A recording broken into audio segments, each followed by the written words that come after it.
YCP ఇప్పుడు వరుస దెబ్బలతో కుదేలవుతోంది.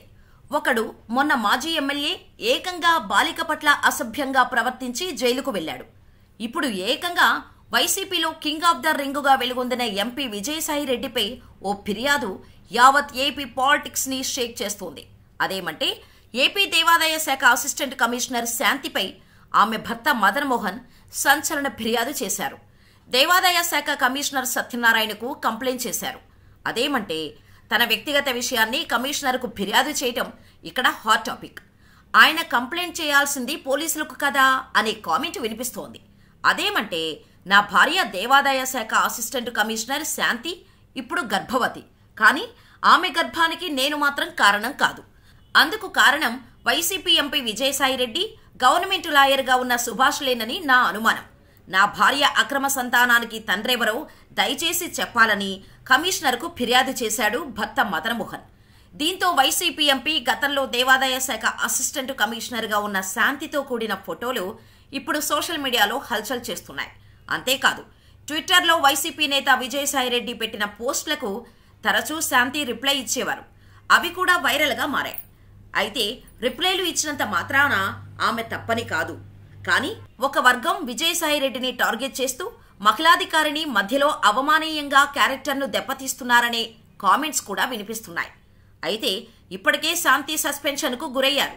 గతంలో ఆమె తమకు మనశ్శాంతి లేకుండా చేస్తున్నారని మూకుమ్మడి సెలవులు పెట్టి నిరసన తెలిపారు.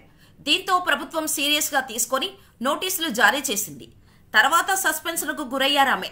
ఇప్పుడు భర్తే నా భార్యతో విజయసాయిరెడ్డి, లాయర్ సుభాష్లతో అక్రమ సంబంధం ఉందని ఫిర్యాదు చేయటం హాట్ టాపిక్ గా మారింది. ఇంతవరకు విజయసాయిరెడ్డిపై ఇల్లీగల్ వ్యవహారాలతో లింకు ఉన్నట్టు ఎక్కడా రూమర్స్ కూడా రాలేదు. చాలా మంది వైసీపీ నేతలపై ఇలాంటి కామెంట్స్ గతంలోనే వినిపించాయి. అనైతిక పనులు చేస్తూ సీనియర్ లీడర్లు కూడా అబాసు పాలయ్యారు. ఇప్పుడు ఏకంగా విజయసాయిరెడ్డి పేరు రావటం చర్చనీయాంశమైంది. ఆయన చాలా హుందాగా ఉంటారనే పేరు ఉంది. కానీ శాంతి భర్తే కంప్లైంట్ చేయటంపై ఇప్పుడు కలకలం రేగుతోంది. వాస్తవానికి ఈ ఫిర్యాదుపై కమిషనర్ చేయడానికి ఏమీ ఉండదు. ఈ వ్యవహారం పోలీసులు లేదంటే కోర్టులు తేల్చాల్సిన విషయం. అయితే దేవాదాయ శాఖలో పనిచేస్తుంది కాబట్టి తన భార్య పై ఉన్నతాధికారికి ఫిర్యాదు చేశారాయన. ఎందుకంటే ఆయన విదేశాల్లో ఉన్నప్పుడు శాంతి గర్భవతి అయింది. నేను దేశంలోనే లేను, అలాంటప్పుడు నా భార్య గర్భం ఎలా దాల్చుతుంది? ఆమెకు విజయసాయిరెడ్డి, సుభాష్లతో ఎఫైర్ ఉంది. వారిలో ఆమె కడుపులోని తండ్రి ఎవరో తేల్చాలి. అంతే తప్ప తాను మాత్రం తండ్రిని కాదని తెగేసి చెప్పారు. వాస్తవానికి ఈ విషయాన్ని కమిషనర్ సీక్రెట్గా ఉంచాలి, అంతర్గతంగా విచారణ చేయాలి. కానీ ఇది కాస్త ఆయన మీడియాకు లీక్ చేశారు. జనమంతా వినేటట్టు ఇప్పుడు ఫిర్యాదు చేసినట్టేంది. కానీ ఈలోపే శాంతి ప్రెస్ మీట్లో క్లారిటీ ఇచ్చారు. నాకు మదన్ మోహన్కు 2013లో పెళ్ళైంది. అప్పటికే నేను లా చదువుతున్నాను. 2014లో నేను గర్భం దాల్చాను. 2 కవల పిల్లలు పుట్టారు. అప్పటికి నా లా పూర్తి కాలేదు. సెంట్రల్ గవర్నమెంట్ జాబ్ చేస్తున్నా.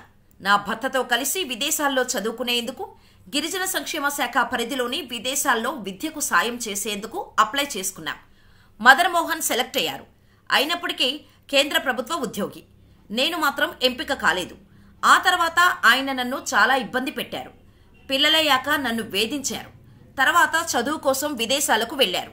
ఆ తర్వాత విదేశాల నుంచి వచ్చి నన్ను వేధించారు.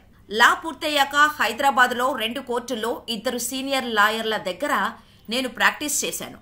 నాకు ఆ రోజుల్లోనే 75,000 రూపాయలు వచ్చాయి. నేను బాగానే సంపాదించుకున్నాను. నా భర్త ఉద్యోగం చేస్తూనే ఉన్నాడు. కానీ నన్ను మాత్రం దారుణంగా టార్చర్ పెట్టాడు. ఇంతలో బ్యాక్లాగ్ వేకెన్సీకు నోటిఫికేషన్ వస్తే నేను గ్రూప్ 1 ఎగ్జామ్కు ప్రిపేర్ అయ్యాను. నా అదృష్టం కొద్దీ ఎంపికయ్యాను. నా భర్త మాత్రం విడాకులు తీసుకుందామన్నాడు. నేను ఆయనకు రాసిచ్చాను. నాకు ఆయన విడాకుల పత్రం రాసిచ్చాడు. కానీ లీగల్గా తీసుకోలేదు. నా 2 పిల్లలను కలిసేందుకు కూడా నేను అంగీకరించాను. ఆయన వచ్చి పిల్లలను కలుస్తున్నాడు కూడా. ఇంతలో నాకు గ్రూప్ 1 ఎగ్జామ్ వచ్చింది. తర్వాత నాకు మొదటి పోస్టింగ్ విశాఖలో వచ్చింది. అక్కడే నాకు గవర్నమెంట్ లాయర్ సుభాష్ పరిచయం అయ్యారు. మా కష్టాలు ఒకరికి ఒకరం చెప్పుకున్నాం. ఆయనకు నేను దగ్గరయ్యాను. కానీ లీగల్గా విడాకులు తీసుకోవాలి. విడాకులు లేకుండా పెళ్లి చేసుకోవడం బాగోదన్నారు.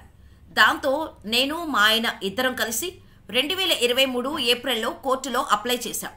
ఇంకా లీగల్గా విడాకులు రాలేదు. కానీ నేను సుభాష్ దగ్గరయ్యామని చాలా క్లియర్గా చెప్పారు శాంతి. నా భర్తకు ఇప్పుడేమైందో తెలీదు. నేను ఆయనకు 30 కోట్ల రూపాయల ఆస్తి సంపాదించి పెట్టాలని డిమాండ్ చేస్తూ వచ్చాడు. నా ఉద్యోగానికి అంత సంపాదిస్తానా నేను? నా జీతం కేవలం 58,000 మాత్రమే. ప్రొబేషనరీ పీరియడ్లో ఉన్నాను. ఇక నాకు విజయసాయిరెడ్డికి లింకు పెట్టాడు. ఆయన వయసు 68 ఏళ్లు, నా వయసు 35 ఏళ్లు. అంత పెద్ద వ్యక్తితో నాకు అక్రమ సంబంధం అంటగడతారా? నాకు ఉద్యోగరీత్యా మొదటిసారి నేను విజయసాయిరెడ్డిని కలిశాను. దేవాదాయ శాఖ పరిధిలోని ప్రేమ, సమాజం, భూమి విషయంలో నేను పోరాడాను. అప్పుడే నాకు విజయసాయిరెడ్డి పరిచయం. మా రాయలసీమలో ఆడపిల్లలు బయటకు వెళ్లరు, నాయకులు తెలియదు. మొదటిసారి నేను అంత పెద్ద నాయకుడిని చూశాను. ఆయనతో భూమి విషయంలో ప్రభుత్వ వ్యవహారాల్లోనే మాట్లాడాను. ఒక గిరిజన మహిళను కాబట్టి ఇలా తప్పుడుగా రాస్తారా? ఎరుకుల కులంలో పుట్టిన నేను ఉద్యోగం చేయొద్దా? పని చేసుకోకూడదా? అంటూ కన్నీటి పర్యంతమయ్యారు సునీత.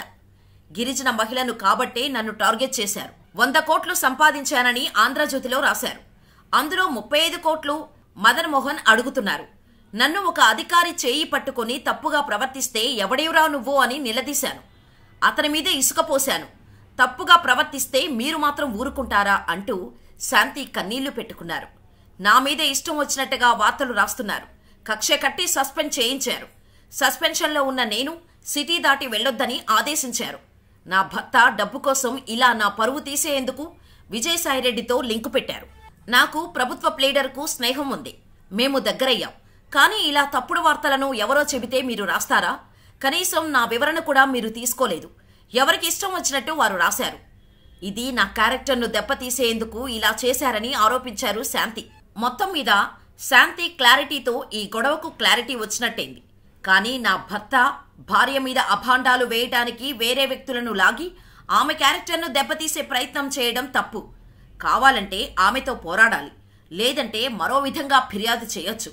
కానీ 2 ఆడపిల్లల తండ్రైన మదన్ మోహన్ భార్యను అవమానించేందుకు ఇలా గర్భం దాల్చిందనే కారణంతో రోడ్డున పడేయటం చాలా దారుణమైన విషయమని నెటిజన్స్ కామెంట్స్ చేస్తున్నారు. మరి ఈ వివాదం ఎటువైపు వెళ్తుందో చూడాలి. కాకపోతే విడాకులు లీగల్గా ఇంకా రాలేదు కాబట్టి నా భార్య అంటున్నాడు. కానీ శాంతి మాత్రం మేము విడాకులు తీసుకున్నట్టుగా రాసుకున్నాం. నా భర్త కూడా రాసిచ్చాడు. కారు, ఇల్లు, డబ్బు, బంగారం విషయంలో మేము పంపకాలు చేసుకున్నాం. కానీ విడిపోయి ఉంటున్నాం. ఇప్పుడు నేను సుభాష్కు దగ్గరయ్యానని చెప్పారు శాంతి. కానీ విజయసాయిరెడ్డిని ఇరికిస్తే విషయం పెద్దదవుతుందని, నా వ్యక్తిగత జీవితాన్ని నాశనం చేయాలనే ఉద్దేశంతో ఇలా చేస్తున్నాడనేది శాంతి ఆరోపణ. తండ్రి లాంటి వ్యక్తిపైన ఆరోపణలు చేశారు. నాకు ఆయనకు లింకు పెట్టారని ఆమె కన్నీటి పర్యంతమయ్యారు. ఈ వివాదం సోషల్ మీడియాలో హల్చల్ క్రియేట్ చేయడంతో ఎంపీ విజయసాయిరెడ్డి స్పందించారు. తండ్రి లాంటి వాడినని మహిళా గిరిజనాధికారే చెప్పారు. నోడల్ ఎంపీగా నేను ఎంతోమంది అధికారులను కలిశాను. అలాగే ఆ అధికారి కూడా నన్ను కలిశారు. ప్రజల కోసం ఎన్నో పనులు చేసే బాధ్యతలో కలుసుకుంటాం. అలా కలిస్తే అక్రమ సంబంధం అంటగడతారా? నాకంటే చిన్న వయసులో ఉన్న మహిళాధికారితో అలా అక్రమ సంబంధం అంటగడతారా? సదరు మహిళ గిరిజన మహిళ అని చిన్నచూపు చూస్తున్నారు. కానీ ఒక సామాజిక వర్గానికి చెందిన మహా టీవీ, ఏబిఎన్, టీవీ5 యాంకర్లు నాపై దుష్ప్రచారం చేస్తున్నారు. మరీ ముఖ్యంగా నన్ను సదరు మహిళపై దుష్ప్రచారం చేసి క్యారెక్టర్ దెబ్బతీసేందుకు మహాన్యూస్ వంశీకృష్ణ దుష్ప్రచారం చేస్తున్నారు. ఆ యాంకర్ వల్లే ఇదంతా జరిగింది. దీని వెనుక కుట్ర ఉంది. నేను వంశీకృష్ణ మీద చట్టపరంగా చర్యలు తీసుకుంటాను. నాకు ఆ మహిళా అధికారికి సంబంధం అంటగట్టారు. నేను మానవ హక్కులు, గిరిజన హక్కుల కమిషన్కు ఫిర్యాదు చేస్తాను. లోక్సభలో నేను వంశీకృష్ణపై ప్రైవేట్ ప్రివిలేజ్ మోషన్ను మూవ్ చేస్తాను. గుడ్డిగా ఎవరో ఫిర్యాదు చేస్తే నా క్యారెక్టర్ను దెబ్బతీస్తారా? నేను దీనిని వదిలిపెట్టను. నాపై ఆరోపణలు చేసిన వారిపై చర్యలు తీసుకునేలా చట్టపరంగా ముందుకు వెళ్తానని హెచ్చరించారు. ఎవరో కంప్లైంట్ చేస్తే మీడియాలోని ఓ వర్గం కావాలని టెలికాస్ట్ చేసింది. మహిళా క్యారెక్టర్ను కూడా ఇలా దెబ్బతీస్తారా?